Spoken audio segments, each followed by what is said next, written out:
Bismillahirrahmanirrahim. Assalamualaikum warahmatullahi wabarakatuh. Alhamdulillah, salatu wassalamu ala rasulillah wa ala alihi wa sahbihi wa man tabi'ahudah. Subhanaka la ilma lana illa ma 'allamtana innaka antal alimul hakim. La haula wa la quwata illa billahil 'aliyyil azim. Rabbi shrah li sadri wa yassir li amri wahlul 'uqdatam min lisani yafqahu qawli. Amma ba'd. Alhamdulillah, bersyukur kita kehadirat Allah SWT. Hari ini kita bisa kembali menjalankan ibadah puasa di bulan Ramadan tahun ini, tahun 1443 Hijriah. Mudah-mudahan segala amal ibadah kita diterima oleh Allah Subhanahu wa taala.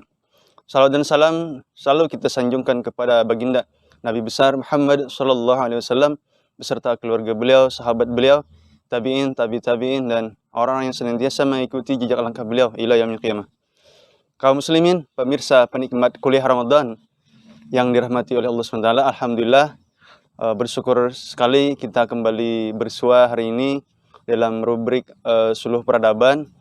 Kali ini kita mengangkat tema bagaimana proses pembaiatan Khalifah Ali karramallahu wajhah.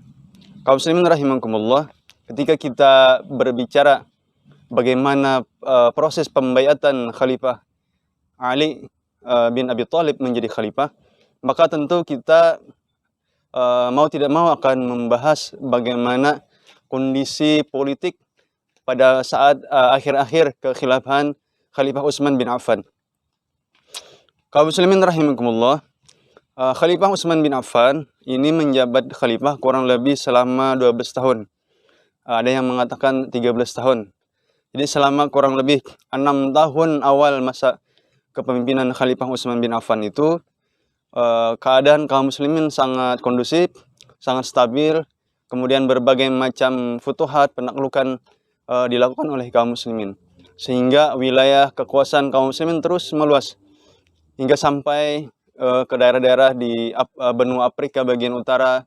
Kemudian mampu menaklukkan beberapa wilayah di benua Eropa saat ini. Di sekitaran Laut Mediterania seperti daerah di Sisilia, kemudian Siprus dan lain-lain. Kemudian di sebelah timur juga sudah mampu menaklukkan beberapa wilayah kekuasaan Persia atau Iran saat ini.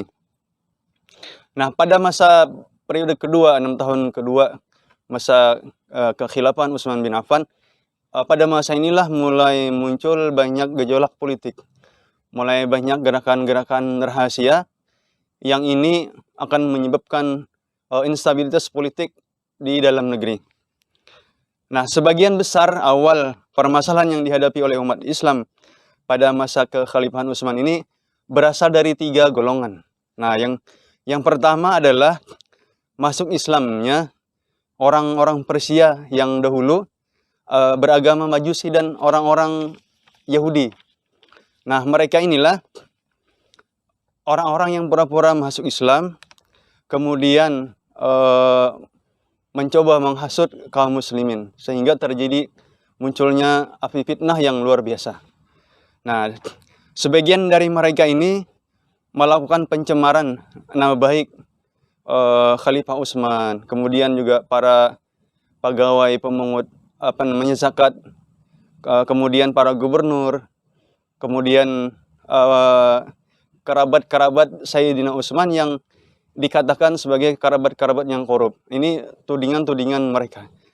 Yang kedua, para munafikin ini mereka menyebarkan isu bahwa kibarus sahabat mulia seperti Ali bin Abi Thalib, kemudian Talhah bin Ubaidillah, Zubair bin Awam, kemudian Ummul Mukminin Sayyidatina Aisyah.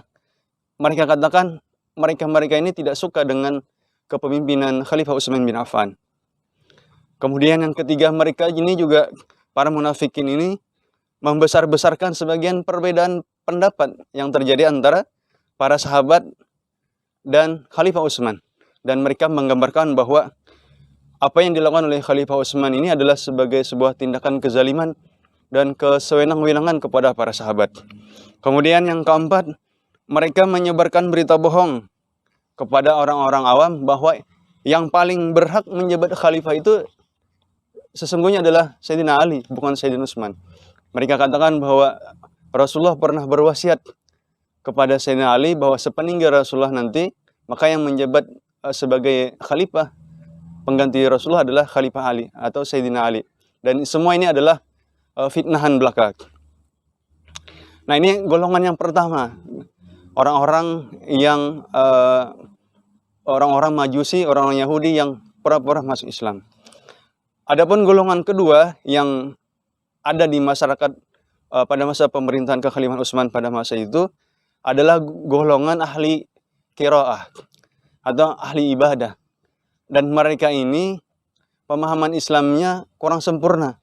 Sehingga golongan inilah yang diperalat oleh golongan para orang-orang munafik tadi.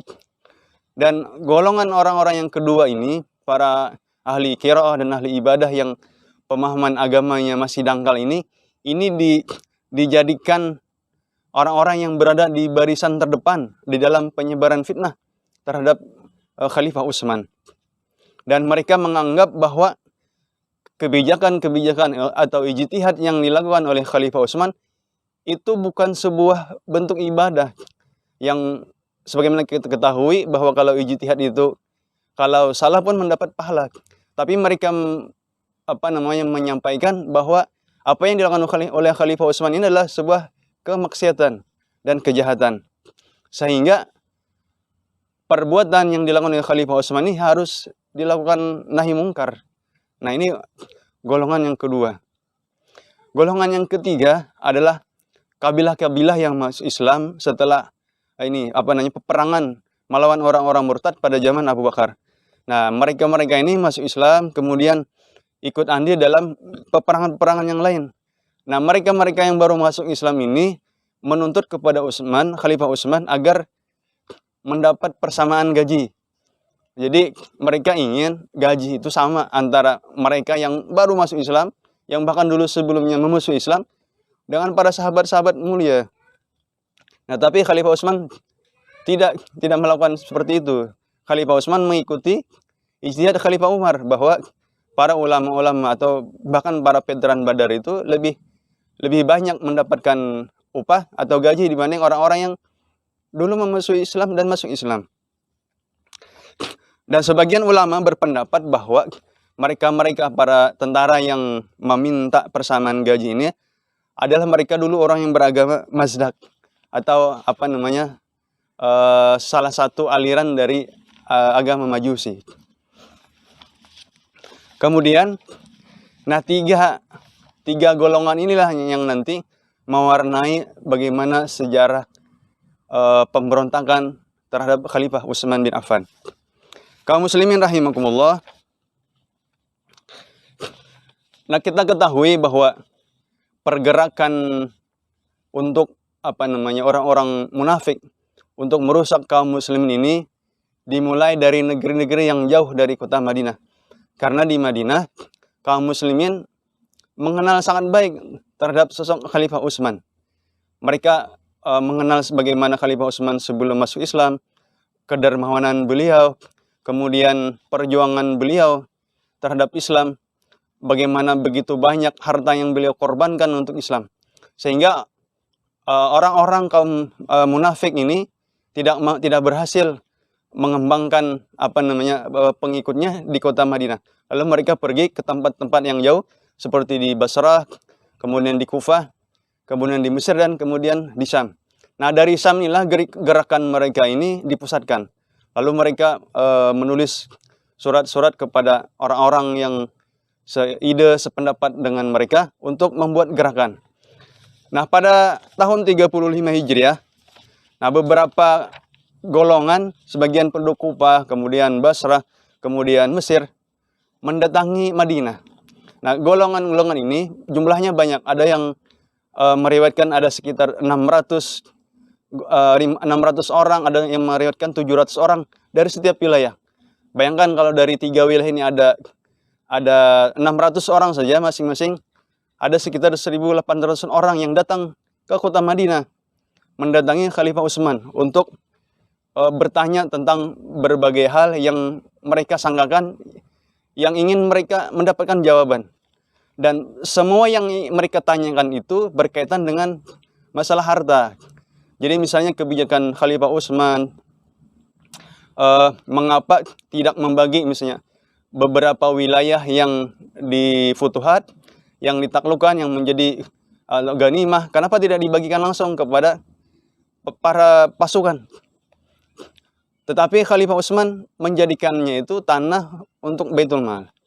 Nah, ini dijelaskan dengan sangat baik oleh Khalifah Utsman bahwa kebijakan ini, kata beliau, sebenarnya sudah dilakukan oleh Khalifah Umar sebelumnya, dan karena wilayah jumlah unta, ternak, kambing milik Baitul Mal ini bertambah banyak, maka saya melakukan perluasan wilayah-wilayah padang gembalaan, yang itu menyebabkan tidak dibaginya wilayah itu untuk menjadi harta rampasan perang bagi para mujahidin yang berperang, bagi para pasukan yang berperang, tapi diambil oleh negara, dijadikan milik negara dan menjadikan milik bersama. Itu salah satu yang mereka adukan kepada Khalifah Utsman. Kemudian beberapa hal yang lain yang mereka sampaikan, kenapa misalnya Khalifah Utsman tidak mengqasar salat ketika melaksanakan ibadah haji, dan ini sudah mampu beliau jawab dengan baik. Nah, beberapa diskusi antara para orang-orang yang mendatangi Khalifah Utsman di Madinah ini, dengan penjelasan Khalifah Utsman, akhirnya mereka mampu berdamai. Khalifah Utsman mampu menjawab dengan baik pertanyaan-pertanyaan mereka, syakwa-sangka mereka, dan Khalifah Utsman meminta janji kepada mereka agar tidak memisahkan dari jamaah, agar tidak memecah belah persatuan umat Islam, dan mereka akhirnya berjanji. Nah, setelah rombongan yang ribuan ini mampu dijelaskan, dicerahkan oleh Khalifah Utsman, kemudian mereka pulang ke daerah masing-masing. Nah, orang-orang golongan pertama, kaum munafik ini, tidak suka adanya perjanjian damai ini. Mereka lalu membuat tipu daya. Mereka membuat surat palsu. Mereka membuat surat palsu yang ditandatangani palsu, mengatasnamakan Khalifah Utsman, dan dibubui stempel kekhalifahan. Jadi ketika rombongan yang mau pulang ke Mesir, ini tiba-tiba di tengah perjalanan ada seorang penunggang kuda yang sangat mencurigakan, dan akhirnya ditangkap oleh rombongan ini, para tentara para kaum muslimin ditangkap, kemudian digeledah, ternyata dia membawa sepucuk surat. Suratnya ini berisi dari Khalifah Utsman bin Affan untuk gubernur Mesir, yang perintahnya agar gubernur Mesir membunuh mereka ini.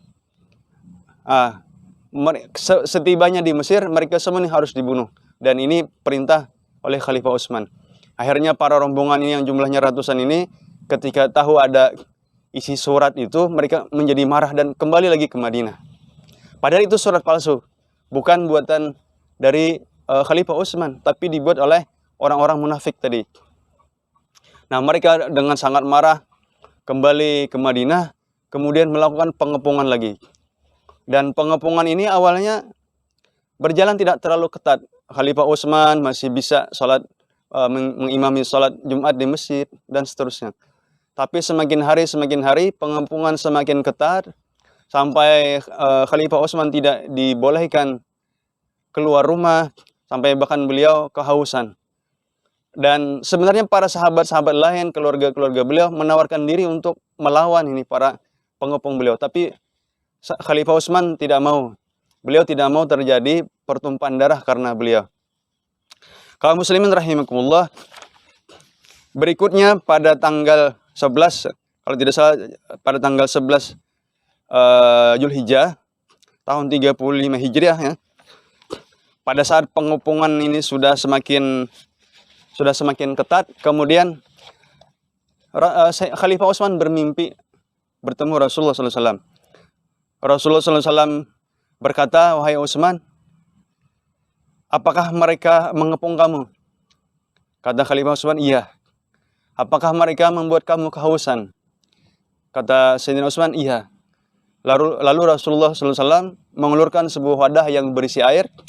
Kemudian Khalifah Utsman meminum air itu sampai beliau merasa dahaga beliau, haus beliau hilang. Nah, kemudian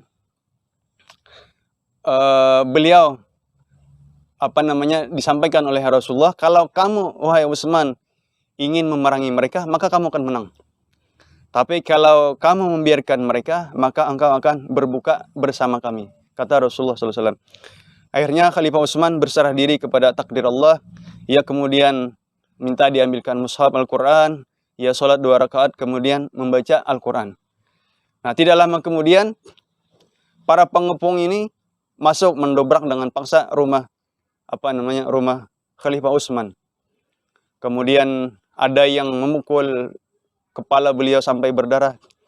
Kemudian ada yang mencekik beliau, ada yang menusuk beliau. Bahkan ada seseorang yang ingin menebas beliau, ditangkap pedangnya oleh istri beliau, kemudian ditarik pedangnya sampai jari jemari istri beliau putus. Kemudian diriwayatkan juga ada orang yang ingin menebas tubuh beliau, lalu ditangkis oleh Khalifah Utsman dan menyebabkan tangan beliau terputus. Luar biasa.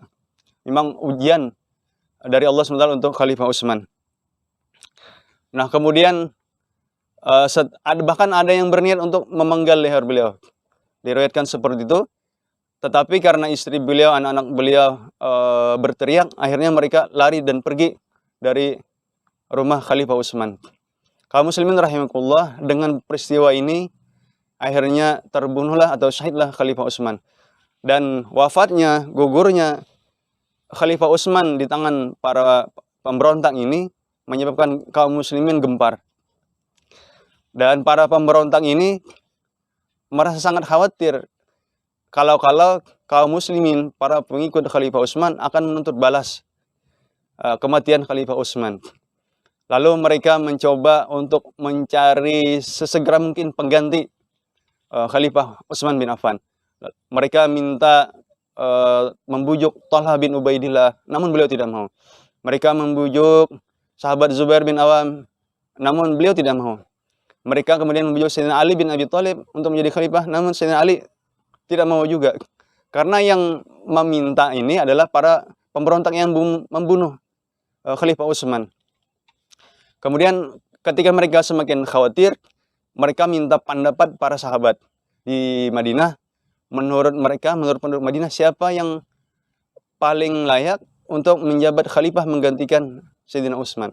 Akhirnya para penduduk Madinah berunding dan mereka sepakat tidak ada orang yang lebih layak, yang lebih tepat selain Sayyidina Ali karamallahu wajhah. Akhirnya para penduduk Madinah ini mendatangi rumah Sayyidina Ali dan membujuk Sayyidina Ali untuk bersedia. Pada awalnya Sayyidina Ali tidak mau bersedia. Namun karena dipaksa terus, didesak terus, dan melihat bagaimana kondisi kaum muslimin yang sangat kacau dan harus ada pemimpin yang mengurus urusan mereka, akhirnya Sayyidina Ali bersedia untuk dibaiat. Kata Sayyidina Ali, kalau kalian membaiat saya, jangan membaiat saya secara sembunyi-sembunyi. Silakan baiat saya di Masjid Nabawi. Akhirnya Sayyidina Ali pergi ke Masjid Nabawi dan kaum muslimin di sana membaiat Sayyidina Ali menjadi khalifah. Kaum muslimin rahimakumullah, begitulah secara ringkasnya, secara singkatnya, bagaimana proses pembaiatan Sayyidina Ali bin Abi Thalib menggantikan Sayyidina Utsman bin Affan. Nah, dari cerita singkat kali ini, ada beberapa pelajaran yang bisa kita ambil.